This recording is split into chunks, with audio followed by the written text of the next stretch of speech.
मध्य प्रदेश विधानसभा के बजट सत्र का दूसरा दिन भी हंगामेदार रहा। बजट सत्र के दूसरे दिन कई अलग अलग मुद्दों पर विपक्ष ने सदन में सरकार को घेरा।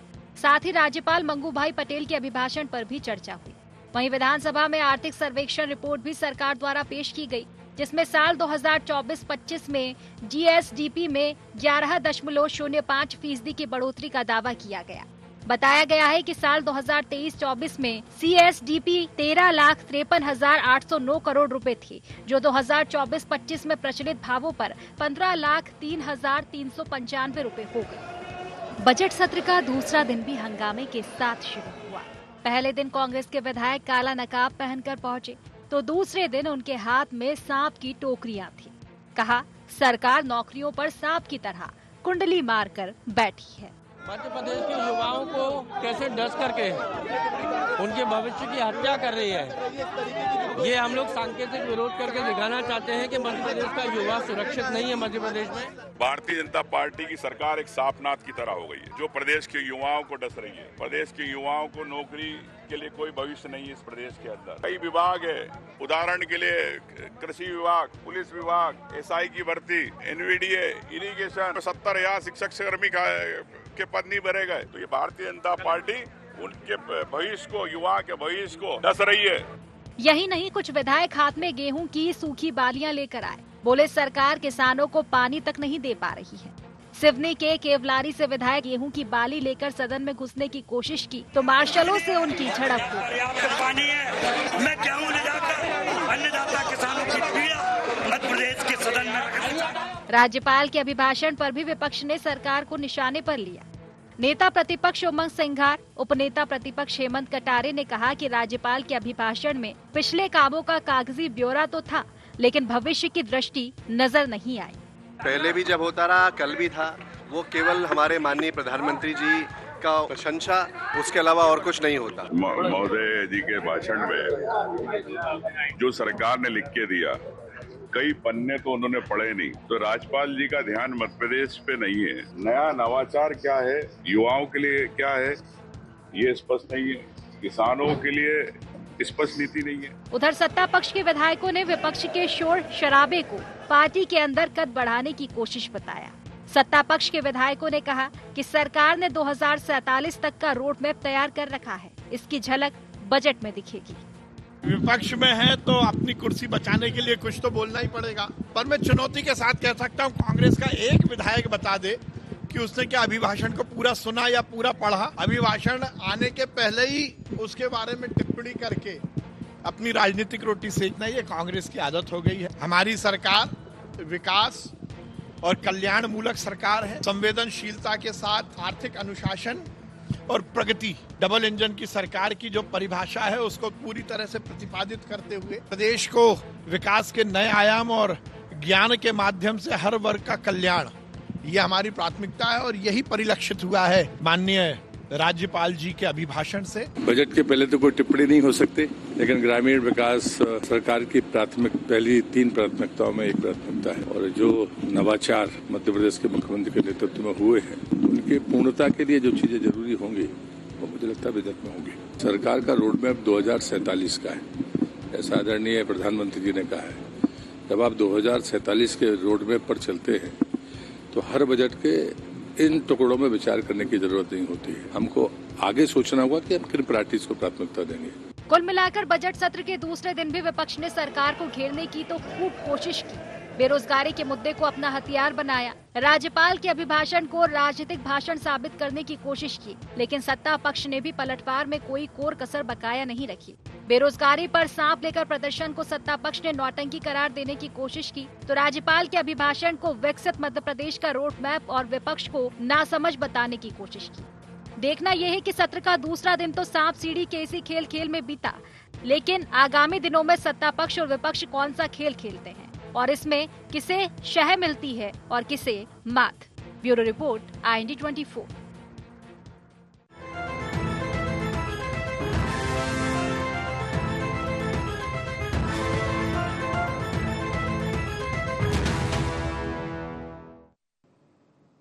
नमस्कार, स्वागत है आपका। एनडीए एजेंडा देख रहे हैं आप, मैं हूं आपके साथ प्रशिता शर्मा। हंगामा क्यों बरपा?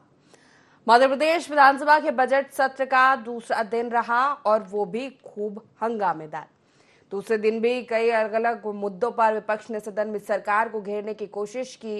राज्यपाल के अभिभाषण पर चर्चा हुई। विधानसभा में आर्थिक सर्वेक्षण पेश हुआ क्योंकि बजट पेश होने वाला है 12 मार्च को।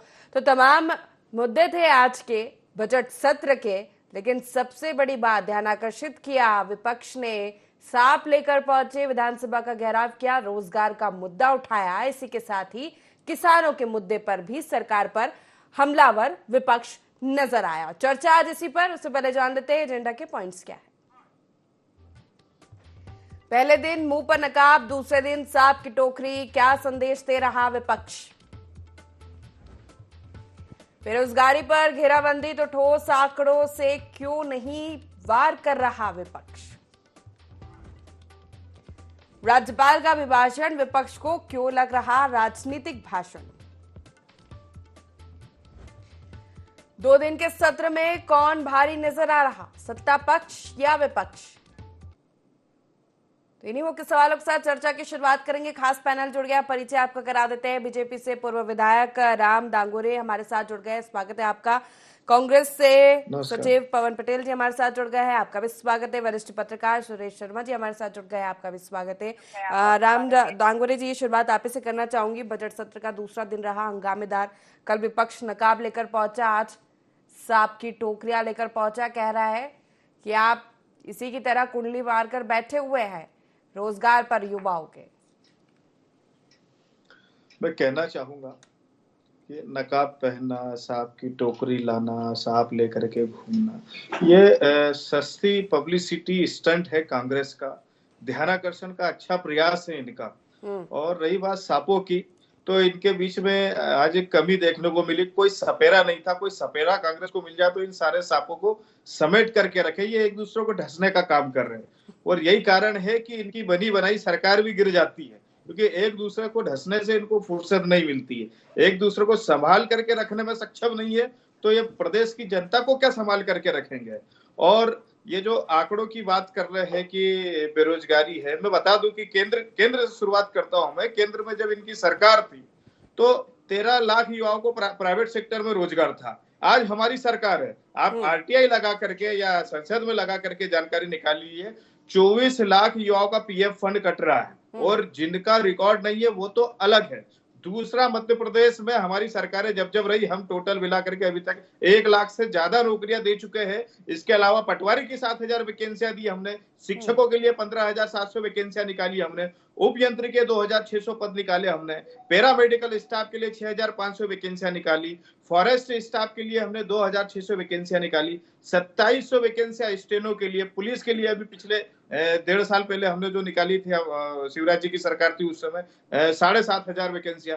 बैकलॉग को भी हम लोग दे रहे हैं और यहाँ तक कि ट्रांसजेंडर्स के लिए भी हमने व्यवस्था उसमें बनाई है और 37,000 पदों के ऊपर और हमारी अभी तैयारी कर रही है, सरकार तैयारी कर रही है। अब ये कांग्रेसी कहाँ जाकर के सो जाते हैं, इनके मुंह में सांप सूंघ जाता है कि जब ये वैकेंसियां निकलती तो आरोप तो लगा देते निराधार, बिना तथ्यात्मक आरोप लगाते हैं, लेकिन ये चीजें अगर ग्राउंड पे जाकर के युवाओं को बताएंगे तो वो भी फॉर्म भरेंगे और उनको भी नौकरी मिलेगी। इसके अलावा बताना चाहता हूं कि 800 स्टार्टअप अभी ऑन पेपर रजिस्टर्ड है और ये बड़े लेवल के स्टार्टअप मैं आपको बता रहा हूँ, जिसमें न्यूनतम 500 से मैक्सिमम 1,500 युवाओं को रोजगार मिलता है। ऐसे 800 स्टार्टअप मध्य प्रदेश में चल रहे हैं। इसके अलावा इंडस्ट्रियल इन्वेस्टमेंट आप खुद देख रहे हैं कि हर साल हमारी सरकार करती है, वो आपके सामने कोई छुपने छुपाने वाली बात नहीं है। इनमें ताकत हो तो अधिकृत आंकड़ों के साथ में हम पे आरोप लगाए तो हमको भी लगेगा कि थोड़े बहुत ये संवेदनशील है, और नहीं तो अगर हम अच्छा काम कर रहे हैं तो ही बार-बार बात नहीं कर रहा है, आपस में ही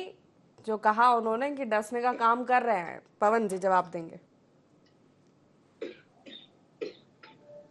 वोट लेकर चले गए तो बड़ा दुख हो रहा। मोदी जी ने खुद ही बोला कि सपेरों का देश कहाँ में पैदा हो गया, तो बात तो मोदी जी ने की थी। और आदरणीय पूर्व विधायक जी जिस तरह बोल रहे तो हम तो लगता है गिनती हो रहा है कि 2-4 अगल बगल वाले देशों को भी रोजगार दे दिया इन्होंने। जब काउंटिंग कराओ तो ऐसे करते हैं, यहाँ हालत खराब है युवाओं के, रोज धरने पर बैठे हैं या आंकड़ों की बात करते हैं। 2 करोड़ रोजगार देने का झूठ इन्होंने बोला था और आज आंकड़ों की बात करते हैं।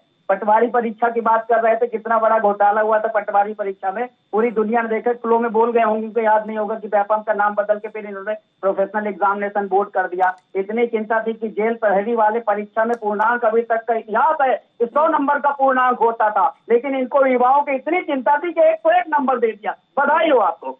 ये हमेशा आंकड़ों की बाजीगरी हमेशा बात करते हैं, विपक्ष मुद्दे पर बात नहीं करता, हमेशा बोलते हैं विपक्ष जिस तरह चर्चा कराना चाहिए उस तरह चर्चा नहीं कराना। विपक्ष को मेरे ख्याल से मैं राय दूंगा कुछ योगासन में बैठ कर आंकड़ों पर आप बात कीजिए। तो ठीक गांगुली जी ने तो पूरी लिस्ट बता दी कि किस किस समय कितनी कितनी वैकेंसीज निकली है, आप उस समय पता नहीं क्या करते हैं, आपको मालूम नहीं चलता है। आप बताएंगे ना, वैकेंसी तो निकलती है विज्ञापन में ना, उस सामने वाले को काहे नहीं मिल पाती। अब ये वैकेंसी को जोड़ लिया कि जो पकौड़े तल रहा है उसको भी अपनी पीठ ठोक रहे हैं कि जो बेचारा पकौड़े तल रहा है उसको भी मोदी जी की कृपा से पकौड़े तल रहा है। तो फिर इसका कहना ही क्या है? आप MBBS करा लो भाजपा के नेताओं के लड़कों से और बोल अरे सबसे बड़ा रोजगार विदेश में तो हमने दिया, इटली वाली को यहाँ पे सत्ता 2045 का रोड मैप बता रही है। आज भाजपा का नेता बोलेगा बड़ा अच्छा बजट रहेगा। अरे 2047 पहले तो 100 दिन का रोड मैप था ना भैया, 2 करोड़ रोजगार देने का रोड मैप था, किसानों के दुगने करने का रोड मैप था।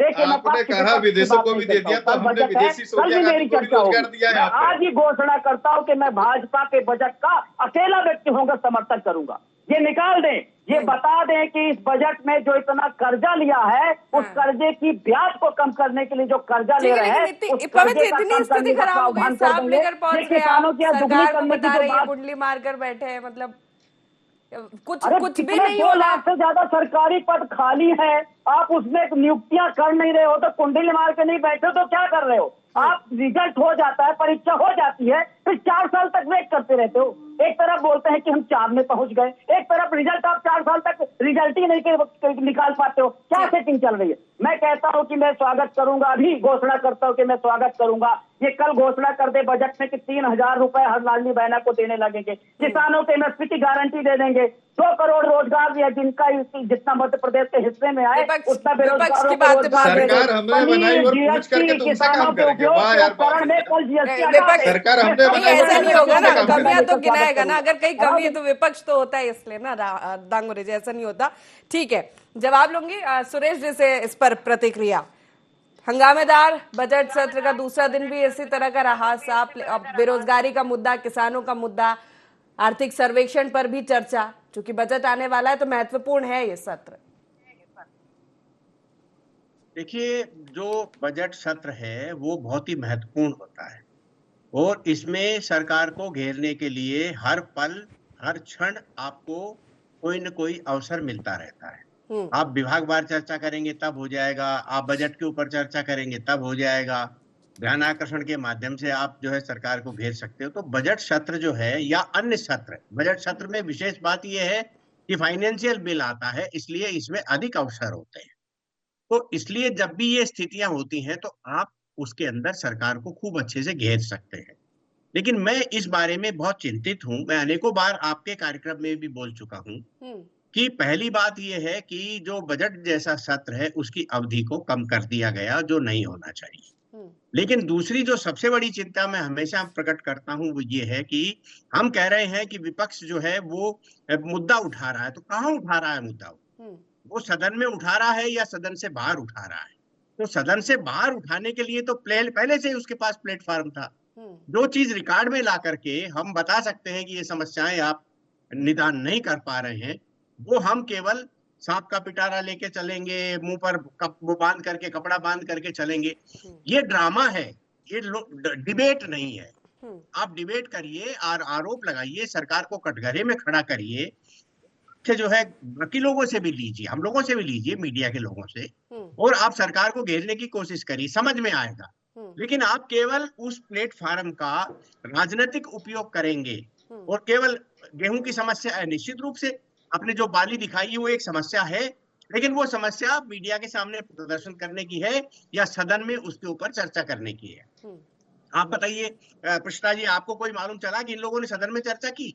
आपने जो सांप पिटारा लेकर के आए थे उस मुद्दे पर सदन में चर्चा की?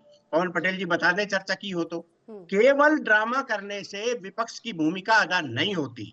आप सरकार की 100 गलतियां हैं, हम बिल्कुल दावे से कह रहे हैं कि अनेकों गलतियां पकड़ में आ जाएंगी, तो सदन होता काय के लिए? इसी काम के लिए होता है। सदन बाहर प्रदर्शन करने के लिए नहीं होता, वो राजनीतिक पार्टी प्रदर्शन करती है। विधायक का काम जो है सदन के अंदर सरकार के खिलाफ प्रोटेस्ट करना होता है, लेकिन वो नहीं हो रहा। मैं एक बात बार बार कहता हूं कि आप पॉलिटिकल गेन करने के लिए प्रदेश की जनता के पैसे को, ना सरकार और ना विपक्ष दोनों के लिए है, एक के लिए नहीं है, कि आप जो है विधानसभा सत्र के नाम पर लाखों रुपया घंटे का खर्च होता है और आप वहां जो है सांप का पिटारा और काला कपड़ा मुंह पर डाल करके, या सरकार जो है जल्दी से बजट पास करा करके, सरकार जल्दी से बिल पास करा करके जो प्रदर्शन हो रहा है वो लोकतंत्र के लिए बिल्कुल अच्छा नहीं है। ये राजनीतिक दल जो है देश प्रदेश के पैसे पर अपना चुनाव प्रचार करते हैं। आप बताइए ना, सदन में क्यों चर्चा नहीं होना चाहिए? सदन में आप बोलिए ना उस बात को, जिस बात को आप बाहर प्रदर्शन मीडिया के सामने कर रहे हो। क्योंकि मैंने अपने कॉलम में लिखा था कि ये एक ऐसा 8 दिन का, 10 दिन का, 15 दिन का होता है कि किसी भी राजनीतिक पार्टी को, चाहे भाजपा हो चाहे कांग्रेस हो, एक ऐसा प्लेटफॉर्म मिल जाता है जिनमें चवन्नी खर्च नहीं होती, भीड़ जुटाना नहीं पड़ती, मीडिया को बुलाना नहीं पड़ता, और ये दोनों पक्ष जो है अपना प्रदर्शन करके चले जाते हैं। आज हम चर्चा किस बात पर कर रहे हैं? इसी बात पर कर रहे हैं जो इन्होंने केवल प्रदर्शन किया है। तो मेरा कहना यह है कि आप विधानसभा का उपयोग, एक बहुत गंभीर बात प्रश्ता जी, आप इसको सोचिए, और दोनों मेरे विद्वान साथी हैं ये भी सोचें। आज सरकार को घेर सकते हैं, आप विपक्ष को कमजोर बता सकते हैं, लेकिन जो विधानसभा सत्र के समय अधिकारियों पर दोनों राजनीतिक पार्टियां अधिकारियों पर जो लगाम कसते थे वो पूरे तौर पर गायब हो गई है। अधिकारी, राजनेता आपस में लड़ रहे हैं, कांग्रेस भाजपा पर आरोप लगा रही है, भाजपा कांग्रेस पर लगा रही है, अधिकारी मजा ले रहा है। एक जवाबदेही का स्थान विधानसभा का सत्र होता था। आपने अपने प्रदर्शन और ड्रामों के चक्कर में उस अधिकारी को पूरे प्रदेश की, जो एक प्रकार से मैं कहता हूं कि कोई ऑडिट नहीं है उसका, उसको आपने छोड़ दिया है। ऑडिट केवल विधानसभा थी। विपक्ष ताकतवर होता था, आज भी विपक्ष ताकतवर है, विपक्ष सवाल पूछता था, अधिकारी कांपता था। आज अधिकारी को कोई लेना देना नहीं है, ना वो विपक्ष की सुन रहा है ना सरकार की सुन रहा है। आपने लोकतंत्र को किस दिशा में ले जाकर के खड़ा कर दिया? केवल प्रदर्शन करके वाह वाह कर लेंगे। आप ये कह देंगे मोदी ने 2 करोड़ रोजगार नहीं दिए, बिल्कुल सही होगा, दम है आपकी बात में, मान लो, लेकिन ये अधिकारियों को क्यों छोड़ा हुआ है? बहुत गंभीर प्रश्न है, इस पर विचार करिए। सदन इसी काम के लिए होता है। विपक्ष सवाल लगा के जवाब मांगता है कि आप बताइए आपने ये काम क्यों नहीं किया। एक सवाल लगाया आपने, आप कह रहे हो 2 करोड़ रोजगार नहीं दिए, आपने कब सवाल लगाया मध्य प्रदेश में रोजगार नहीं दिए और कब उस पर डिबेट की? कोई डिबेट नहीं करना चाहता। ये बहुत दुखद पक्ष है। गंभीर जो पुराने पत्रकार हैं, हमें राजनीति नहीं करना, लेकिन हम दोनों नेताओं के मुंह की तरफ देख रहे हैं कि भैया आप में से कोई पहल करो, लोकतंत्र को वापस लेकर के आओ। आज अधिकारियों के कब्जे में सब कुछ चला गया है, आप उसको संभालिए, लाइए वापस। आप आपस में राजनेता लड़ते हैं, क्या मतलब निकलता है? बिल्कुल समय ही जाया होता है, सीधी सी बात है। डांगुरे जी, इसका जवाब लेना चाहूंगे आपसे सुरेश जी की बात का। मैं आपको बताना चाहता हूं कि विधानसभा सत्र कोई रोज रोज होने वाली चीज नहीं है। ये अपने समय के अनुसार होता है और एक निश्चित दिनों के लिए चलता है। अगर पक्ष का विधायक हो चाहे विपक्ष का विधायक हो, जनता हमको चुन करके भेजती है कि हम जो विधानसभा का सत्र चलता हम उसका फायदा उठाए, वहां अपने क्षेत्र की मांग रखे, प्रदेश स्तर की मांगे रखे, कोई सुझाव हो वो अपना सुझाव दे, प्रश्न लगाए उनके उत्तर ले, आपको वहां बोलने का मौका मिलता है, आप बोलिए, वहां पर आपको विरोध करने का अवसर अंदर मिलता है, आप उसका विरोध कीजिए। लेकिन बाहर आप नोटंकी करेंगे तो इससे क्या राज्य चल जाएगा? आपको अंदर अपना विषय रखने के लिए अवसर मिलता है पर्याप्त। अब आप जाकर के वहां बाइकाट कर देते हैं, आप बाहरी विरोध प्रदर्शन कर रहे हैं, मतलब स्थिति साफ है कि अंदर क्या आप लोग सत्र चलने दोगे? ये सत्र चलता है मध्य प्रदेश के कल्याण के लिए, मध्य प्रदेश की योजनाओं के क्रियान्वयन के लिए। हम नया क्या इन्वेस्टमेंट कर सकते हैं, बजट क्या रहेगा, बजट को खर्च कैसे करना है, उसको यूटिलाइज कैसे करना है, अपने विधायी शक्तियों का प्रयोग कैसे करना है, ये कुछ महीनों बाद हमको कुछ दिनों के लिए अवसर मिलता है। और विपक्ष ऐसी नौटंकी अगर करते रहेगा तो राज्य कैसा चलेगा? किसानों को उनका अधिकार कैसे मिलेगा? महिलाओं को उनका अधिकार कैसे मिलेगा? युवाओं को उनका अधिकार कैसे मिलेगा? अब ये सांप और नागिन और नेवला लेकर के वहां बैठ गए और सत्र चल ही नहीं रहा है। तो नुकसान इनका नहीं है, इनकी तो पेपर में फोटो छप जाएगी, लेकिन उस दिन मध्य प्रदेश की जनता को जो फायदा होने वाला था वो फायदा मध्य प्रदेश की जनता को नहीं मिल पाएगा। इसलिए मेरा निवेदन है कि इनके जो विधायक लोग हैं, चुन करके आए, बड़ी मुश्किल से जीते हैं, सदन में बैठने का अवसर मिला तो वहां अपने काम की बात करें, अपने क्षेत्र के लिए पैसा ले जाए, फिर अगले सत्र में रोएंगे कि हमारे क्षेत्र को कुछ नहीं मिला, बीजेपी ने जानबूझ करके कुछ नहीं दिया। इसलिए काम करो और जनता के बीच में जाओ, आप भी खुश रहोगे जैसे हम खुश हैं। पवन जी बोल रहे हैं कि बड़ी मुश्किल से जीते, चुनाव आयुक्त आपके हो जाएगा, चुनाव आयुक्त किस तरह आधी रात में उसके नियुक्ति पत्र चयन कर लोगे तो मुश्किल से तो जीतेंगे, और देखेंगे इस बार उनको भी कम कर देना। बढ़िया दादागिरी करे जनता के बीच में जाओ ना, कौन रोक रहा है? कैसे चुनाव लोकतंत्र है, कहीं भी जाओ, बतौलेबाजी करोगे, पूरी दुनिया देख रही है। आधी रात 19 तारीख को हाईकोर्ट में जब चयन होना था, काम कर रहे तभी तो दिखा रहे हैं ना पवन जी। पवन जी लेकिन सवाल ये है कि सड़क पर प्रदर्शन करने के लिए तो पूरा समय है विपक्ष के पास। बजट सत्र में अगर अंदर इन मुद्दों पर चर्चा हो जाएगी तो क्या सही नहीं होगा? बीच में और क्या बताया? ठीक है 1 मिनट पवन जी जवाब ले लेते हैं। पवन जी बोलेंगे क्या फिर से? अगली बार आपका नंबर है आने का, एक बार चुप रहिए, हमारी भी सुन लीजिए थोड़ी सी। देखिए हमारा निवेदन ये है, हम ये कह रहे हैं कि जो प्रश्न की बात हुई है तो सदन का जो सत्र कम करते जा रहे हैं, इसमें कांग्रेस का कोई रोल नहीं, भाजपा सदन का सत्र कम कर रही है। इस पे जो प्रश्न थी आदरणीय सुरेश शर्मा जी ने बोला, मैं भी उससे मानता हूँ कि भाई ठीक है, अगर विपक्ष सांप लेकर के जाएगा तो आप सदन का सत्र कम कर दो, विपक्ष सांप ले जाएगा सदन ही नहीं होने दोगे।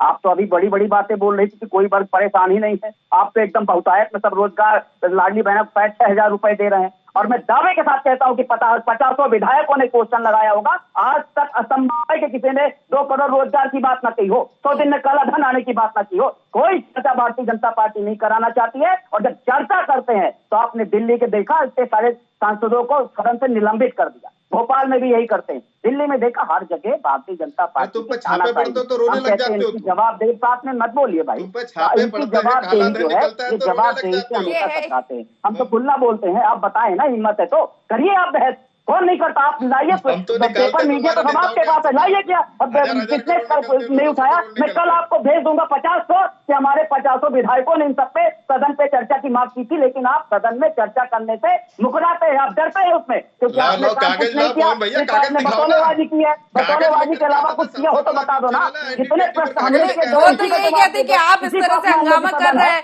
इसलिए आपका मोदी जितना समय होता है उतने समय हंगामा ही चलता है, चर्चा तो होती नहीं है। इसका नुकसान तो प्रदेश की जनता को हो रहा है, चिंता तो वही है। सुरेश जी ने भी अभी वही कहा, चाहे विपक्ष हो चाहे सत्ता पक्ष हो, दोनों सोचिए ना। हम तो सोच रहे हैं, हम तो खुला, अभी हमने बोला आपके सामने ही बोला कि कल हम बजट को स्वागत करेंगे, अगर बजट में ये प्रावधान हो गए, हमने आपसे ये बोला, और मैं अपने नेताओं से भी निवेदन करूंगा, मैं भी कल जाके हाथ पैर पड़ूंगा कि भैया एक तो रमेश जी से मैं पूरी प्रयास करूंगा कि जीतू पटवारी जी की और आदरणीय सुरेश जी की मुलाकात हो जाए। मैं चाहता हूँ, इनसे मुझे भी काफी सीखने को मिला था, हो सकता है देश और प्रदेश को भलाई के लिए हमें कुछ ना कुछ रास्ता निकल जाए, मैं स्वागत करता हूँ। लेकिन मैं ये भी कहता हूँ कि सिर्फ गलती नहीं है, ये सिर्फ इतनी चिंता जो कर रहे हैं, अगर विपक्ष में ऐसा पागल कुत्ता नहीं काटा विधायक को कि ये बड़ी आराम से चर्चा कर देंगे और हम चले आएंगे, हमें पागल कुत्ता काटा है क्या कि हम जाके वहाँ पे इस टाइप की नौटंकी करेंगे? ये करते हैं, इनको पता है, अच्छी तरह से जानते हैं। और मैं कल आपको भेजूंगा, आपको इनको भी भेज दूंगा, इनका नंबर अगर मिल जाएगा मुझे कहीं ना कहीं, कि किस विधायक ने कितनी बार प्रश्न लगाया है। मैं डंके की चोट पे कहता हूँ कि 50 बार प्रश्न लगाया, खारिज कर दिया जाता है। दिल्ली के सदन में सरकार भागती है चर्चा से। दांगोरे जी, ये समय जो कम करते जा रहे हैं ना, आप चर्चा नहीं करना चाह रहे विपक्ष के साथ में। देखिए, सत्ता पक्ष के लिए तो ये जरूरी होता है कि जितनी ज्यादा सदन चलेगा उतना ज्यादा राज्य का कल्याण होगा, उतनी ज्यादा समस्याएं सामने आएगी और उतना ज्यादा उसका समाधान करेंगे। लेकिन ऐसे जैसे ये देखिए, टीवी के सामने या हाइपर हो गए, इनको थोड़ा पानी पीने की आवश्यकता है।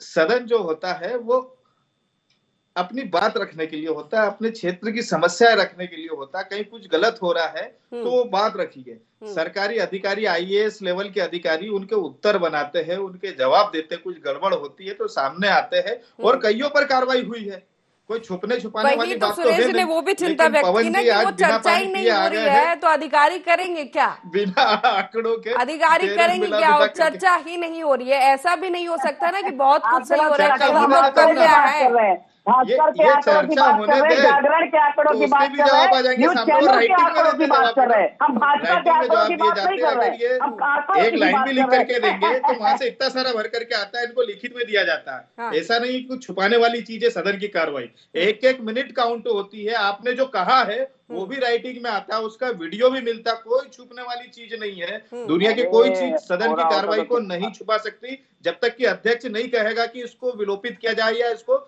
छुपाया जाए। सारी चीजें पानी के जैसे बजट भी आने वाला समय को ध्यान में रखेंगे। सुरेश जी का रुख ये पता नहीं कहाँ बजट की बात कर रहे हैं आकर के। अब तो बजट से उम्मीद है आप बजट पर भी चर्चा होगी। सुरेश जी की प्रतिक्रिया बजट पर, क्योंकि 12 मार्च को बजट पेश होने वाला, आर्थिक सर्वेक्षण पेश हुआ है और ये बताया जा रहा है कि प्रदेश को गति ही मिलने वाली आने वाले बजट से। ये प्रयास रहेगा कि ये जो बजट को दोगुना करने की कोशिश है या फोकस है सरकार का, वो होगा इसमें। देखिए, पिछली बार 3.25 लाख करोड़ का बजट था, इस बार कितने बजट देते हैं? ये माना जा रहा था कि 4 लाख करोड़ का बजट आने वाला है, ये तो माना गया था, ये पिछली बार दावा भी किया गया था। अब वो कितना बढ़ करके आता है, रिसोर्सेज कहाँ से डेवलप होते हैं, जो अभी GIS हुआ है उससे क्या बेनिफिट मध्य प्रदेश को मिलने वाला है, क्या इससे पहले की परिस्थितियां क्या हैं, टैक्सेशन के मामले में केंद्र सरकार कितना देने वाली है, या कुछ जो अभी आया था वित्त आयोग आया था, उसकी तरफ से किस प्रकार की अनुशंसाएं मध्य प्रदेश के लिए आ रही हैं। इन सब बातों को ध्यान में रख करके कल का बजट जो है हम उस पर नजर रखेंगे। लेकिन मैं फिर एक बात आपको पुरानी बात पर ले जा रहा हूँ, बजट अपनी जगह है, बजट चूंकि कल आएगा हमें समझ में आ जाएगा। देखिए पृष्ठा जी, आप एक चीज देखिए कि मुझे लगभग 30 बरस हो गए विधानसभा कार्य करते करते। पहले दोनों सीनियर लीडर हैं, बीजेपी के भी और कांग्रेस के भी, बड़ा अनुभव है इनका। 139 के तहत चर्चा होती थी कि कोई भी एक सब्जेक्ट होता था जिस सब्जेक्ट पर हम समस्या बता करके, किसान की थी, व्यापार की थी, टैक्सेशन की थी, कोई भी एक समस्या लेकर के 139 में चर्चा होती थी। मुझे याद ही नहीं कि शायद 10-12 साल से कोई इस टाइप की चर्चा हुई हो। स्थगन प्रस्ताव लंबे समय से नहीं आए हैं। कोई बड़ा स्थगन प्रस्ताव जो है, सरकार की कमी हो सकती है, नहीं ले रही होगी, वो विपक्ष की तरफ से दिया गया होगा, लेकिन उसका सब्जेक्ट इतना मारक नहीं होता कि विधानसभा अध्यक्ष उसको रिजेक्ट कर देता है। तीसरी बात मैं जो कहना चाह रहा था वो ये थी कि जो सवाल विधानसभा में माननीय सदस्य लगाते हैं, राम दोगरे जी सदस्य रहे हैं विधानसभा के, जो सदस्य आपने सवाल लगाया है उसका उत्तर चाहे तारांकित में हो चाहे अतारांकित में हो, वो प्रश्न का उत्तर तो 100% आता ही है। इसलिए आपके पास सारे तथ्य रहते हैं, आप जनता के बीच में कुछ भी बोल दीजिए, वो एक अलग विषय है। बिल्कुल, नेता है, विधानसभा की कार्यवाही लोकतांत्रिक रूप से संसदीय प्रक्रिया के अनुसार होती है, क्योंकि समय की कमी है।